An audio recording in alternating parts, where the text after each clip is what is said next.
حضرت عمر فاروق رضی اللہ تعالیٰ عنہ روایت کرتے ہیں کہ حضور سید عالم صلی اللہ علیہ وآلہ وسلم نے ارشاد فرمایا کہ جس شخص نے اپنے غلام کو تھپڑ مارا تو اس کو آزاد کر دینا اس کا کفارہ ہے، اور جس نے اپنی زبان کو اپنی گرفت میں رکھا تو اللہ تعالیٰ اس کے عیبوں کی پردہ پوشی فرمائے گا، اور جس نے اپنے غصے پر قابو پا لیا اللہ تعالیٰ اسے عذاب آخرت سے محفوظ رکھے گا، اور جس نے اپنے اللہ کے حضور اپنے گناہوں کی معافی مانگ لی تو رحیم و کریم اللہ تعالیٰ اس کی معافی قبول فرمائے گا۔ یعنی جو بندہ اپنی زبان کو محفوظ رکھتا ہے غلط باتوں سے، بیہودہ باتوں سے، تو اللہ تعالیٰ اس کے عیبوں پہ پردہ ڈال دیتا ہے، اور جو بندہ زیادہ باتیں کرتا ہے اس کی معاشرے میں کوئی عزت نہیں رہتی، اور معاشرے میں زیادہ لڑائیاں، زیادہ جھگڑے، زیادہ فساد اسی زبان کی وجہ سے ہوتے ہیں۔ حضرت انس بن مالک رضی اللہ تعالیٰ عنہ روایت کرتے ہیں کہ حضور سید عالم صلی اللہ علیہ وآلہ وسلم نے ارشاد فرمایا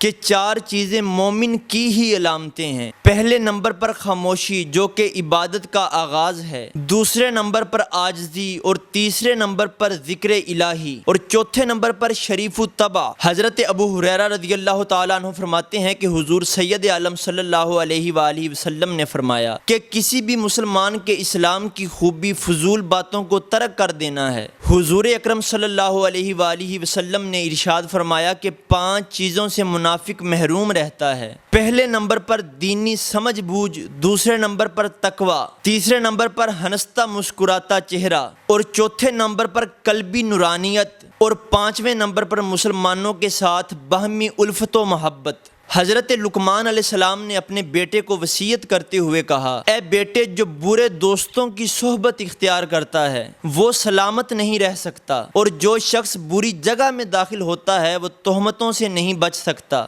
اور جو شخص اپنی زبان پر گرفت نہیں رکھتا وہ شرمساری کا سامنا کرتا ہے۔ حضور اکرم صلی اللہ علیہ وآلہ وسلم ارشاد فرماتے ہیں کہ خوشخبری ہے ایسے شخص کے لیے جسے اپنی زبان پر گرفت حاصل ہے، اور خوشخبری ہے اس شخص کے لیے جس نے اپنے گھر کے دروازے کھلے رکھے، یعنی سخاوت کے لیے، اور خوشخبری ہے ایسے شخص کے لیے جس نے اپنی خطاؤں پر آہوزاری کی۔ یعنی حضور فرماتے ہیں کہ خوشخبری ہے ایسے شخص کے لیے جسے اپنی زبان پہ گرفت حاصل ہے، جو اپنی زبان پہ کنٹرول کرتا ہے، جو سوچ سمجھ کر بولتا ہے۔ وہ کہتے ہیں نا کہ پہلے تولو پھر بولو۔ حضرت عمر فاروق رضی اللہ تعالیٰ عنہ نے ایک نوجوان کو دیکھا تو آپ نے فرمایا کہ اے نوجوان، اگر تو 3 قسم کے شر سے بچ گیا تو پھر تو جوانی کے شر سے بچ گیا، زبان کے شر سے، شرمگاہ کے شر سے، اور پیٹ کے شر سے۔ کہا جاتا ہے کہ لقمان حکیم ایک حبشی غلام تھے، ان سے جو سب سے پہلی حکمت ظاہر ہوئی وہ یہ تھی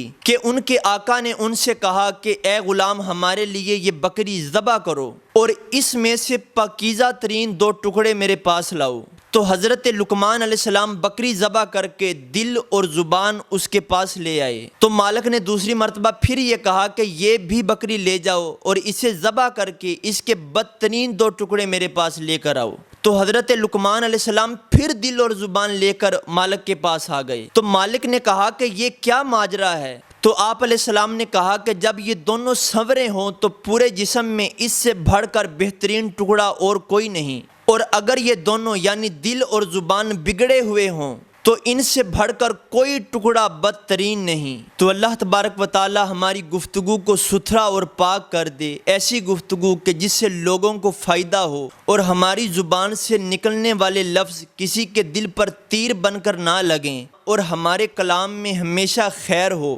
اللہ تعالیٰ اپنے حبیب کا صدقہ ہم پر اپنا خاص فضل و کرم فرمائے۔ وما توفیقی الا باللہ۔